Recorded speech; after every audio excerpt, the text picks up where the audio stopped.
Həftəlik bürclər Qoç Şiroxatan bürclərini 2 fevraldan 9 fevrala doğru nələr gözləyir? Birinci qoçlardan başlayaq. Bayaqdan analiz edirəm qoçlar siz, amma mən siz qoçlar başa düşə bilmirəm. Çünki özünüzə qarşı addımlarınız özünüzlə bağlı güclənməyiniz o deyil də. Yəni elə bir vəziyyətdəsiz ki, yeni bir etapa keçməyiniz, özünüzü yeni kəşf etməyiniz bu normal bir vəziyyət deyil. Daxili təklifinizdə zaman çərçivəsində doğru problemləriniz olacaq. Eyni insanlara doğru gedəcək. Sizə kim problem yaradırsa şəxsiyyət olaraq, münasibət olaraq meyillənirsiniz onlara, konflikt, əsəbiyyət, güvənsizlik, qəfəsdə qalmağınız, əli qolu bağlı vəziyyətdə qalacaqsınız, özünüzü aktivləşdirə bilməyəcəksiniz. Özünüzə qarşı dəyər enerjilərinizdə ciddi bir problemlər olacaq. Dominantlığınızı itirəcəksiniz, sağlamlıqla bağlı problemləriniz var. Qoçlar, zaman bu həftə sizin üçün o qədər sürətli keçəcək. Nə yaşadığınızı, nə analiz etdiyinizi, özünüzü necə aktivləşdirəcəyinizi qoçlar bilə bilməyəcəksiniz. Çünki enerjiləriniz çox boşdur. Çünki enerjiləriniz çox yarımçıqdır və əli qolu bağlı vəziyyətdə qalaraq özünüzü dəyərləndirməyiniz çox bərbad bir vəziyyətdədir.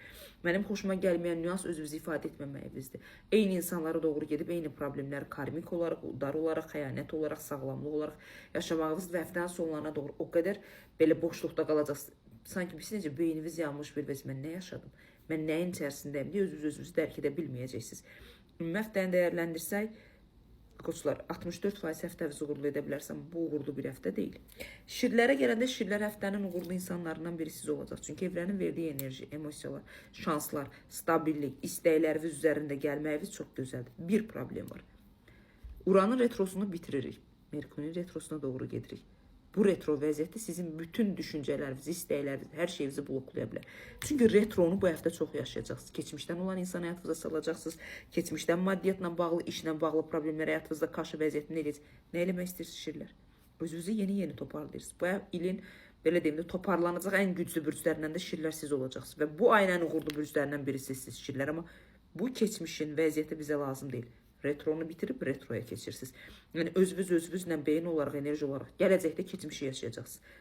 Buna gərək yoxdur. Qərarsızlığınız da olacaq, insanları çox ətrafınıza salacaqsınız, mühitinizi, sosialınızı çoxaldacaqsınız, amma buna gərək yoxdur. Uğurlu həftə olacaq, çox gözəl şansınız olacaq, öndə olacaqsınız. İnsanlar sizi istəyəcək, insanların sizə meyilliliyi, arzusu həddən artıq çox olacaq. Bunu bəyəndim. Amma bəzi nüanslarda retronun sizin həyatınıza təsir etməyi bu işin normal bir vəziyyət deyil. Pis deyil, 92%-ə qədər, 91%-ə qədər həftənizi uğurlu edə bilərsiniz.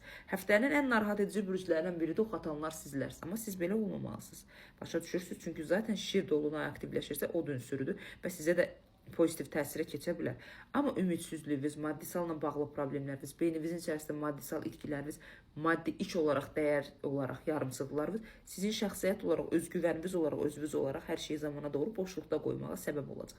Belə etməyə ehtiyac yoxdur. Bu həftə bəzi gizli qalmış nüanslar açacaqsınız, gizli qalmış məlumatlar alacaqsınız, gizli xəbərlər eşidəcəksiniz, insanların əsl sifətlərini, maskalarını görəcəksiniz. Zaten fevral ayı, belə deyim də, 17 fevraldan başlayaraq günəş tutulmasında bütün yanlış insanlar üzə çıxacaq, bütün yarımçılar ortaya çıxacaq deyə siz bu aydan istifadə edə bilərsiniz. Sadəcə maddiyyata fikir vermək, çox emosionalsız, uşaq kimisiniz, diqqət, sevgiyə meyilli olmağa çalışacaqsınız, özünüzü ifadə edə bilməyəcəksiniz, konfliktə meyilli doğru dayanmışsınız. Bu həftənin vacib məqamı pulunuzu, maddiyyatınızı idarə etmək bilməlisiniz.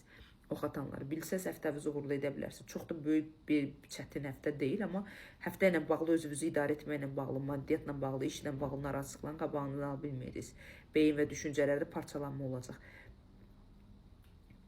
Həftəni 68-69%-ə qədər bəlkə də uğurlu edə bilərsiniz, amma o yorğunluğunuz, o ümidsizliyiniz bütün həftəyə doğru enerjilərinizi zaman çərçivəsində doğru parçalayacaq.